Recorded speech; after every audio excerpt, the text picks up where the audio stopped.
Hello, lucky viewers out there in G.I. land. What you are about to watch is real. I do not mean to insult anybody for what I say. I've only done a couple of videos. All right, what does all this have in common? We're talking about Fantastic Four, Wolverine, G.I. Joe, Snake Eyes, Spider-Man.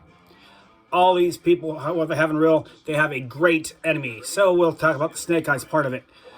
Today we are talking about Storm Shadow. This is my original Storm Shadow from when I was younger. His joints are still tight. He does have some wear and age.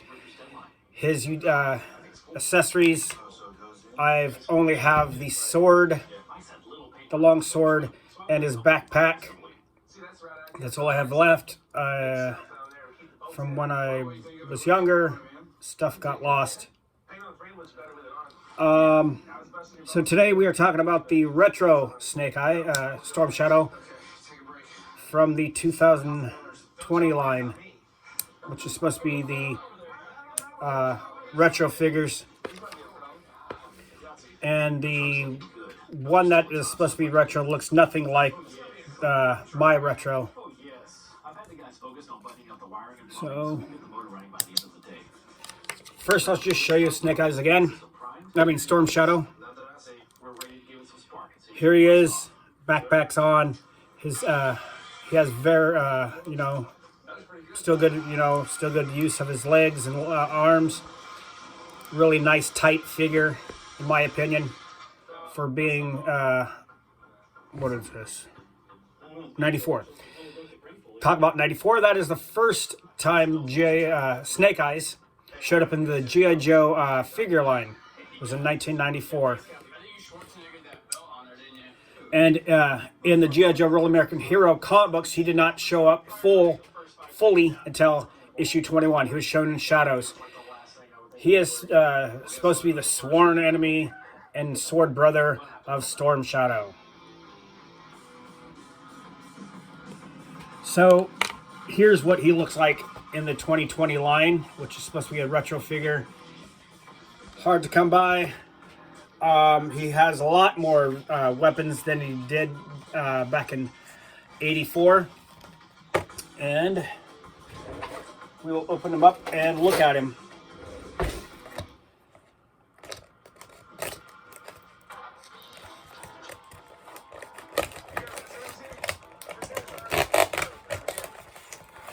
A lot of people are still having their figures in box and carded.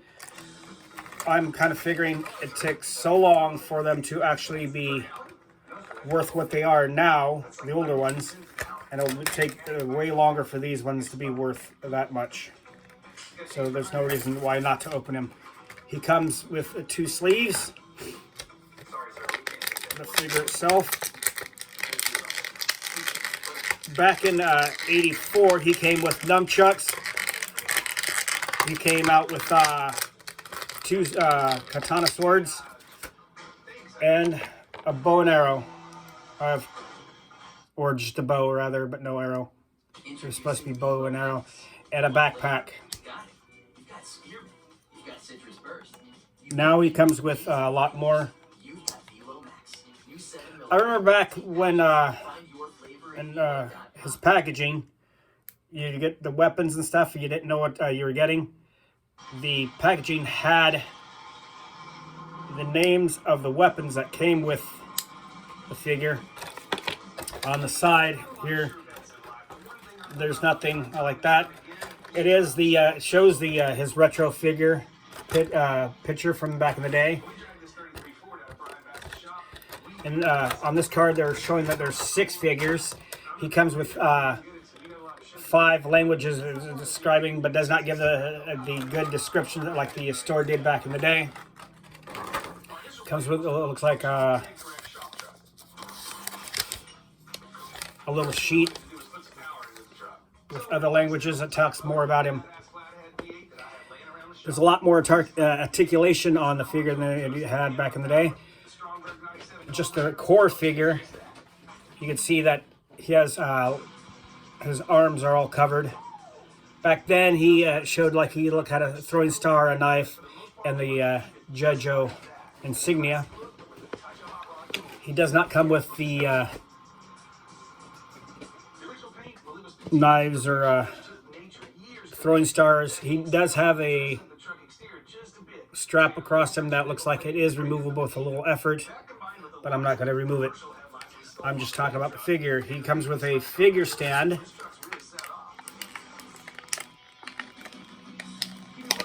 which is really hard to get out of the packaging.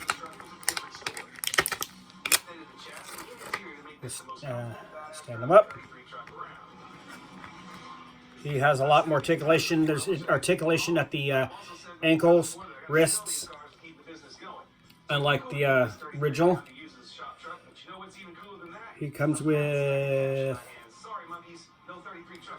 a white belt around the waist instead of a black belt around the waist. Comes with a more modernized backpack than what he had, with his insignia on it.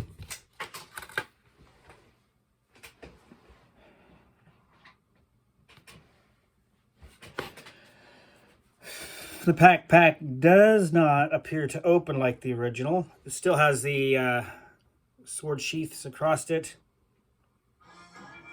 No, it does not open. And it fits snugly onto his back.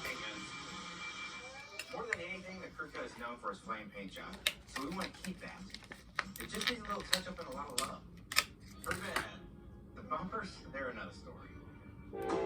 Looks like it comes with a Now I have to match the original color. removable I got lucky. I was able to track down the whole formula. All I have to do is mix it up and shoot those bumpers.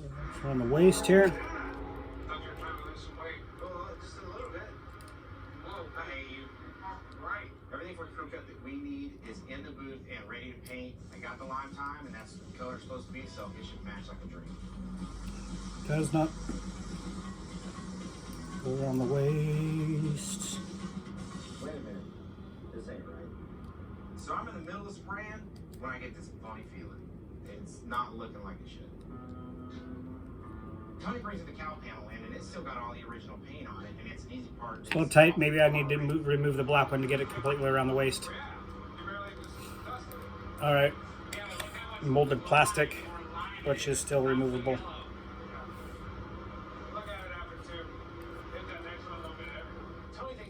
In the G.I. Joe cartoon, he showed up right away. There was no wait for him. He comes with nunchucks, throwing stars. The paint is the most iconic feature of the crew cut, and if I can't get the green to match, it's going to be a problem. Some other parts that I cannot really, that I don't know what these are, but fighting spikes or climbing spikes, throwing stars, I have no idea what that is, and nunchucks. On the other card, he comes with throwing knives, 2 swords, a bow, an arrow, a fan, and size. Not like the tag it's supposed to say. It's supposed to be retro. This is far from retro. I believe this is like the other figure from the 2004 line, or maybe more modern than that. I did not do a lot of look on this, but it's also known as the, for this figure, it's known as the 2020 line. There has been several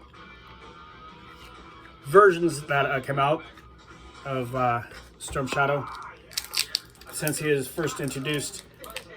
He is a very popular one of the Cobra figures, but he's still not as popular as his sword brother, Snake Eyes. My opinion, Storm Shadow is far superior of a ninja than Snake Eyes. Because how can you be a military personnel and have all the time to train that Snake Eyes apparently had to do?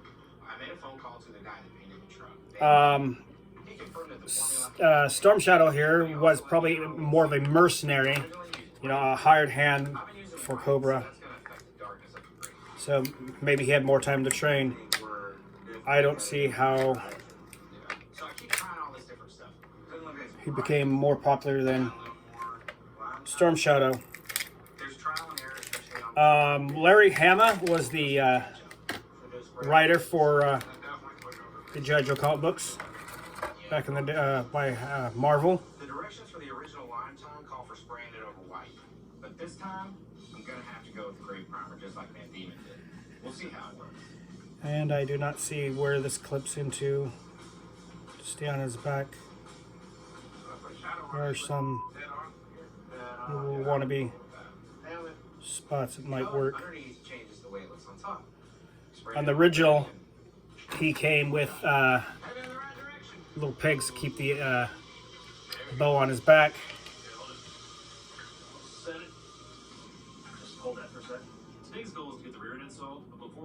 A little creativity.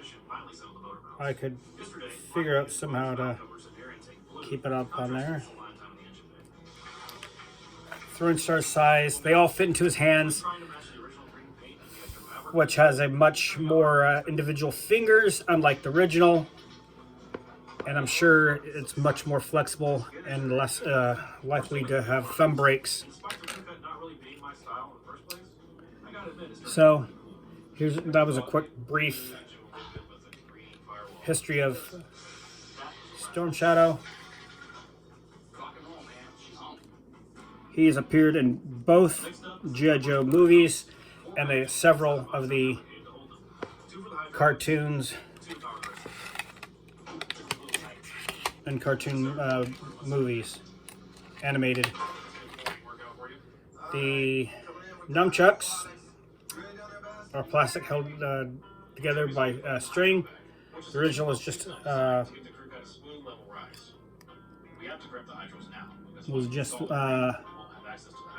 plastic with a bendable string, and I do not see a spot to really hold these in. More accessories than he has hands or spots to hold them in.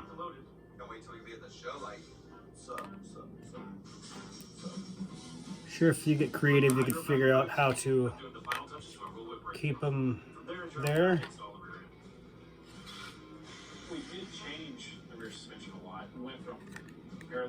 Flexible at the waist, knees, elbows. Kung Fu grip style hands. Backpack does not seem to want to stay. He has flexibility at the waist. Still one of my favorite figures over Snake Eyes. Doesn't mean I didn't like Snake Eyes back in time.